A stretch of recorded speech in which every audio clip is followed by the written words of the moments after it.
and quat, the pleasures, and quat, he said, and quat, are still attractive enough to banish from my memory all the hardships I have had to endure, but they cannot dampen my desire to return.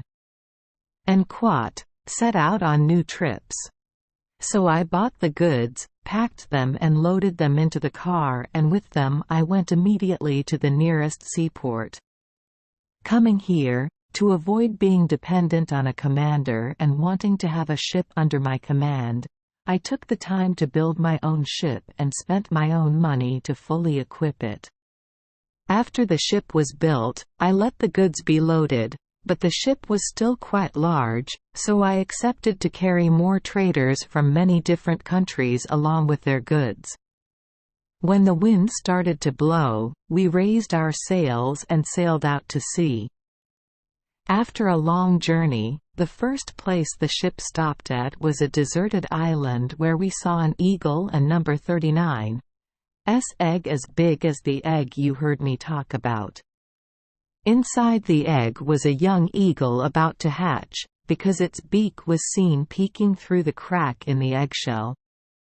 At this point, Scheherazade stopped because daylight had already shone into the Indian Emperor and number 39's room. The next night, she continued, and quat, Sinbad, the seafarer, and quat, she said, continuing the story of her 5th voyage, and quat, the merchants, and quat, he continued, and quat, were on my ship and went ashore with me. And quat, then I used an axe to break the egg, pulled out the young eagle, cut it into many pieces and put it on the fire to grill to eat. I seriously warned them not to touch that egg, but they did not listen. The feast of young eagle meat had just passed out of the mouth when 2 large clouds appeared from the horizon quite far away. The captain whom I hired to command the ship, who had experience and knew what that meant, cried out, "We're the father and mother of a young eagle," and he urged us to rush on board immediately to avoid the accident he predicted. We hastily followed the red advice and quickly hoisted the sail. But at that moment, the 2 eagles they cried fiercely as they flew closer, and they cried even more horribly when they saw the condition of the egg and their baby was nowhere to be seen. Probably with the intention of revenge, they flew in the direction they had just come from and disappeared. For a while we hoisted all sails and tried to get as far away from the island as possible. Suddenly, they flew back and we noticed that each of them had a huge rock in their claws. When they flew right above our ship, they stopped and stood in the air. One of them let down a rock, but thanks to the pilot and number 39's ingenuity in turning the bow of the ship to one side, the rock fell into the sea, right next to the side. The ship made a large hole in the sea surface. One could almost see to the bottom. The bird, to our detriment, let go of a rock that fell right into the middle of the ship, breaking it into pieces. Passengers and sailors, some were crushed to death, others drowned. I also sank, but when I rose to the surface, luckily I caught a piece of the ship. Just like that, sometimes with one hand, sometimes with the other, I did not leave that fragment. The wind and waves pushed me onto an island with a vertical shore. Anyway, I escaped unscathed. I sat down on the grass to rest a bit to recover, then stood up and went deeper into the island to explore the land. I feel like I and number 39's in a wonderful garden. Trees grow close together. This tree is laden with fruit. Other trees are blooming, and winding streams of clear, fresh water. I picked the fruit to eat, and the fruit was delicious. I drank the water of the gurgling streams as if inviting. At night, I slept on the grass in a cool, convenient place. But I could n and hash 39 t sleep for a full hour. My sleep was always interrupted because of the worry of finding myself alone in a place that was too desolate and quiet. Most of the night I was sad and worried, blaming my foolishness for not staying at home and going on this last adventure. These pessimistic thoughts led me as far as contemplating self-destruction. But day came and with its light dispelled my despair. I stood up and walked between the rows of trees, still restless. When I went a little deeper into the island, I saw a very hunched old man. He sat on the bank of the stream. At first I thought I was a shipwreck victim like me. Walking closer, I greeted him and only received a nod. I asked him what he was doing. But he did not answer, but instead signaled me to carry him on my back and take him across the stream to the other side to pick fruit to eat. I thought he really wanted my help, so I carried him on my back and waded across the stream. "Come down," I told him and bowed low to make it easier for him to get down. But instead of falling down, every time I think about it I laugh.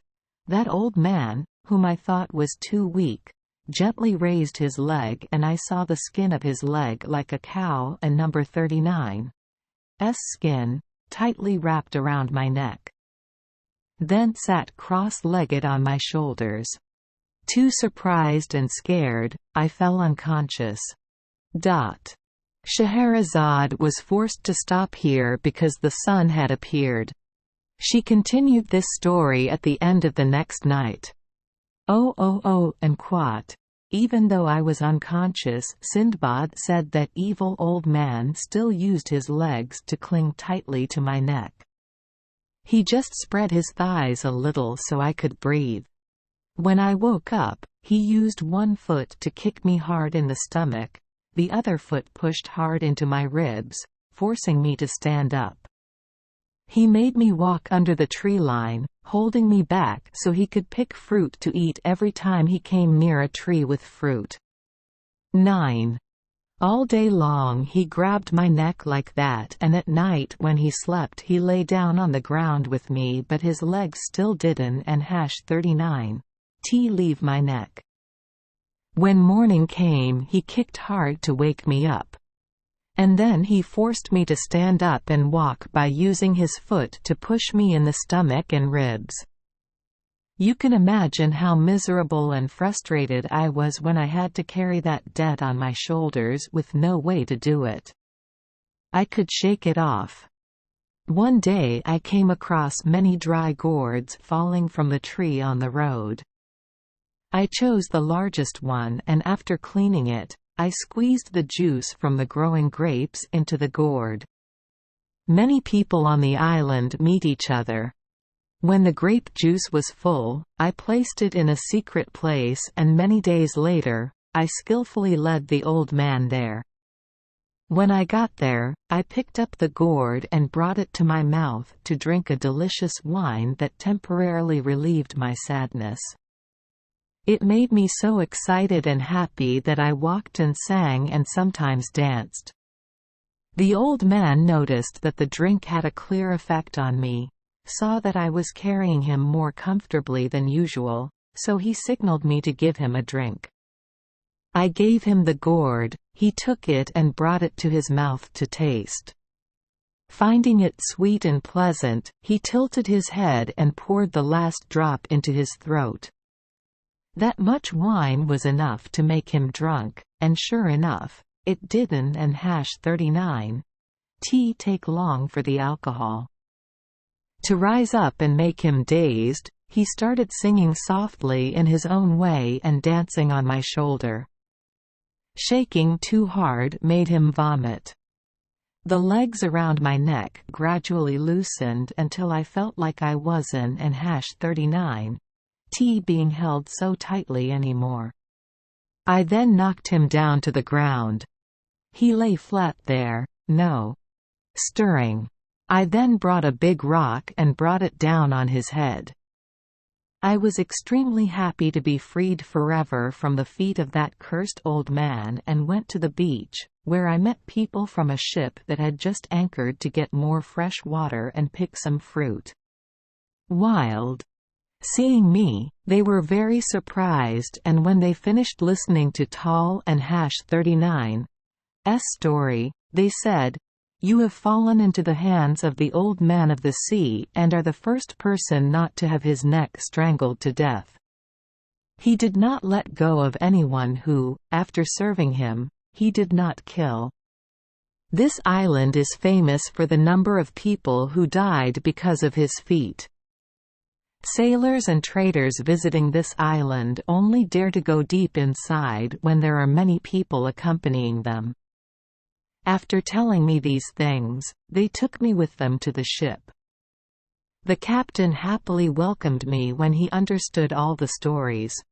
He raised the sail again, and after 2 days of sailing we arrived at the harbor of a large city whose houses were all built of good stone. One of the merchants on the ship, whom I had quickly become friends with, told me to follow him.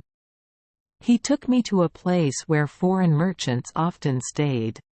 He gave me a large cloth bag and entrusted me to a few people in the city.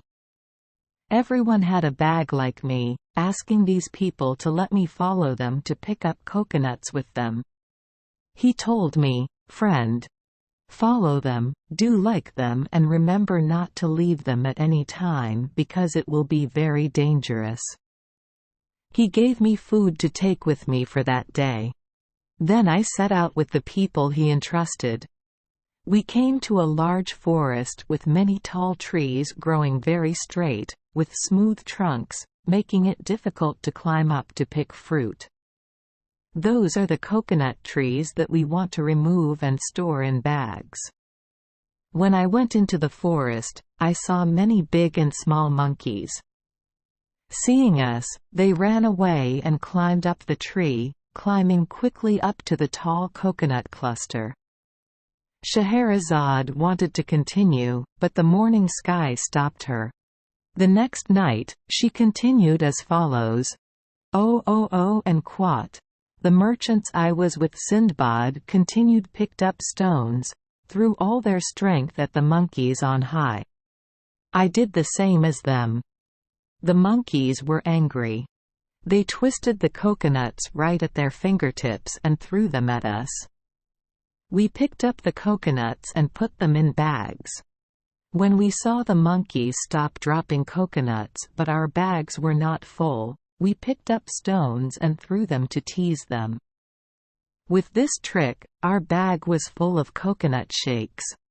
Returning to the city, the trader let me follow the coconut pickers to evaluate my bag of coconuts and said, "You keep doing that until when I had enough money to return home."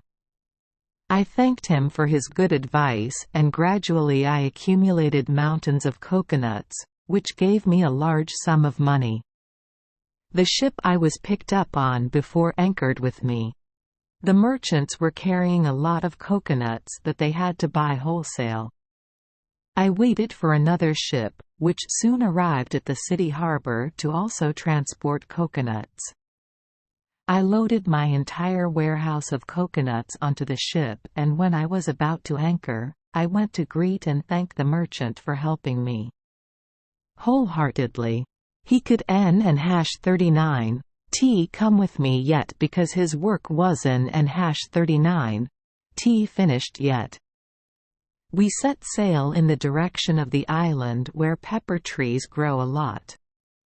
From there we went to the island of Komori, a famous sandalwood producer whose residents have an inviolable law of not drinking alcohol and not holding brothels. I traded coconuts on the 2 islands above for pepper and sandalwood, and together with other traders hired divers to look for pearls. I have very large pearls and beautiful pearl water. With joy in my heart, I returned to the sea on the ship that took me to Balsora, and from there, I returned to Baghdad with large sums of money after selling pepper, sandalwood and pearls which I had earned with coconuts. I spent about a tenth of that capital on charity work as well as on previous trips and sought out all kinds of fun to make up for all the hard and tiring days." After telling the story, Sinbad gave Hindbad 100 sequins and they all left.